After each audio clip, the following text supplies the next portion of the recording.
vice-prefeito da cidade de Londrina, o caro amigo Luiz Belucci, Dom Albano Cavalim, nosso representante da Arquidiocese de Londrina, Gustavo Richa, representante do Legislativo. Quero cumprimentá-los a todos.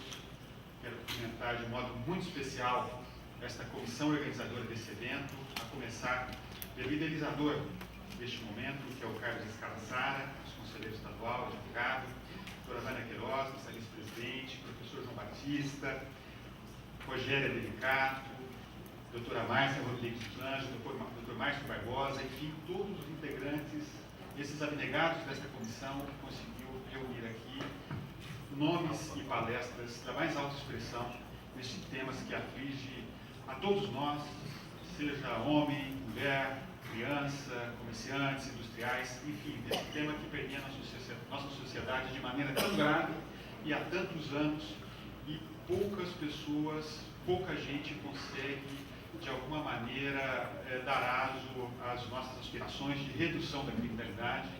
Os governos não têm conseguido muita coisa nessa luta, e é por isso que estamos todos nós aqui hoje representando a maior parte da sociedade londrinense, das entidades, numa tentativa de também contribuir para esse importantíssimo debate.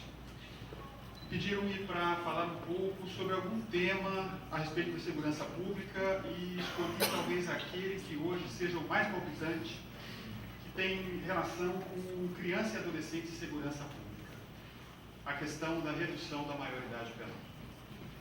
Eu, como presidente da OAB Subseção de Londrina, representando 4.800 advogados do Carlos Escalassara, tenho uma responsabilidade imensa quando estou diante de microfones.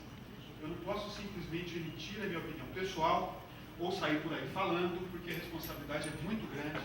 A OAB tem uma importância fundamental na sociedade brasileira e tudo que falamos é levado muito a sério e também alvo de muitas vezes de críticas, de modo que eu não estou aqui para agradar e estou aqui para tentar sintetizar a opinião da maioria dos advogados de nossa região. Eu digo que não estou aqui para agradar do Albano Cavalim, porque sei que há algumas semanas atrás houve uma pesquisa feita pelo Datafolha em São Paulo que captou que 93% da população paulistana, ou do estado de São Paulo, não sei exatamente, são a favor da imediata redução da maioridade penal em nossa Constituição. Mas acredito que minha opinião talvez esteja muito bem acompanhada, não só dos advogados, doutora Vânia Queiroz, mas talvez das pessoas que têm algum envolvimento do ponto de vista técnico e jurídico com a segurança pública. A minha opinião é totalmente contrária a esta redução. Eu creio que dentre os juristas e os operadores do direito, classe a qual me incluo, 93% talvez sejam contra a redução dessa maioridade. Não adianta tentarmos discutir propostas tão sérias e tão importantes, inclusive para o nosso futuro, numa época de tamanha comoção social, de tamanho clamor público, de verdadeira repulsa coletiva pelo que vem ocorrendo nas últimas semanas, envolvendo menores e criminalidade. Não podemos esquecer, Dom Albano, que a história nos ensina que a multidão enfurecida condenou Jesus, crucificou Jesus e liberou Barrabás. E acho que esse é um exemplo que tem que nos iluminar para que possamos também entender que, faltando a razão em dado momento, nos deixando levar apenas pela emoção, pelo aquele clamor de momento, talvez não tenhamos, talvez não decidamos da melhor forma possível uma mudança tão importante como essa em nossa Constituição e que impactará todo o nosso futuro. É evidente que não somos a favor da impunidade. É evidente que eu também, todos os advogados do Brasil talvez, desejariam punição exemplar para os menores que cruelmente atearam fogo em uma dentista ainda viva. É claro que todos nós gostaríamos de punição exemplar e rápida para os menores que assassinaram um sitiante, se não me falha a memória, aqui em Guarapera, ou aquele comerciante do depósito São Marcos. Todos nós gostaríamos de punição rápida e eficaz contra todos eles. Mas não se trata disso. Nós não devemos pontuar, nós não devemos fazer regras gerais e para valer por dezenas de anos, baseada em alguns casos que, felizmente, ainda são a exceção. A maioria absoluta dos menores não pratica crimes E a maioria absoluta dos menores, quando os pratica, também não são esses crimes violentos. Está aqui o nosso comandante da Polícia Militar, Samir Gerard, que talvez possa confirmar isso. Ainda não chegamos ao ponto de dizer, de poder afirmar que a maioria dos menores cometem crimes violentos, ou que a maioria dos menores que os comete de forma bárbara, os comete sendo homicídios, os comete sendo os crimes mais graves. Então, não vamos tratar a regra geral que tem que ser boa para toda a sociedade por conta de exceções, e esse é o primeiro ponto que defendo. Também reconheço que já há maturidade aos 16 anos para a maioria dos adolescentes que temos na sociedade brasileira. Há vários anos atrás, é evidente que os menores dessa idade não tinham tanto conhecimento da realidade, não tinham todos os instrumentos à sua disposição, não tinham tanta experiência como temos hoje. Hoje os menores com 16 anos são muito experientes, a maioria deles, talvez até mais do que muitos adultos. Então, não é essa a questão no meu ponto de vista. Mas entendo que a proposta de redução da maioridade penal é uma verdadeira falácia, é um engodo. Isso vai enganar a sociedade brasileira, que vai depositar nisso, meu ex-prefeito Guto Berussi, vai depositar esperança nessa medida, quando ela, na verdade, não surtirá efeito algum. Ela contribuirá, sim, para abarrotar ainda mais o nosso já combalido e inadequado sistema prisional, e ela contribuirá, a meu ver, vereador Gustavo Richa, ela contribuirá para o aumento da violência a longo prazo, a médio e longo prazo. Por quê? Nós vamos encarcerar muitos menores nesse sistema prisional falido, nessas masmorras, e vamos dar a eles a escola do crime verdadeira, vamos dar a pós-graduação a eles do crime, e daqui a 10 anos eles estarão nas ruas muito mais perigosos, muito mais violentos do que hoje em dia. É claro, é evidente que devemos tomar atitudes contra aqueles que já são muito perigosos, já são muito violentos. Esses devem ser mantidos, é evidente, longe do convívio social, mas devem ficar, no meu entendimento, fora do sistema prisional que hoje temos. Eles devem ficar no sistema prisional separado dos adultos, até porque se existe alguma chance, se existe alguma oportunidade de recuperação de alguém que comete delito ou ato infracional, doutora Márcia Rodrigues dos Anjos, essa chance está no adolescente. Todos que têm filhos sabem disso. Se nós podemos endireitar ou educar alguém, são ainda os menores e os adolescentes. Na fase adulta, isso se torna quase impossível.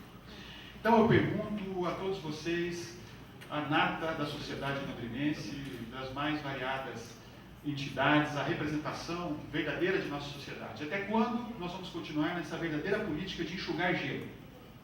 Até quando? Acabamos de ouvir aqui o Brevillieri mencionar que nosso encarceramento, o nível de encarceramento, nosso número de encarcerados não para de subir. A polícia tem prendido cada vez mais o comandante Samir. A polícia civil também tem prendido cada vez mais. As prisões estão cada vez mais lotadas e o Estado tem, não com a velocidade que gostaríamos, mas o Estado tem feito novos presídios e eles estão cada vez mais lotados.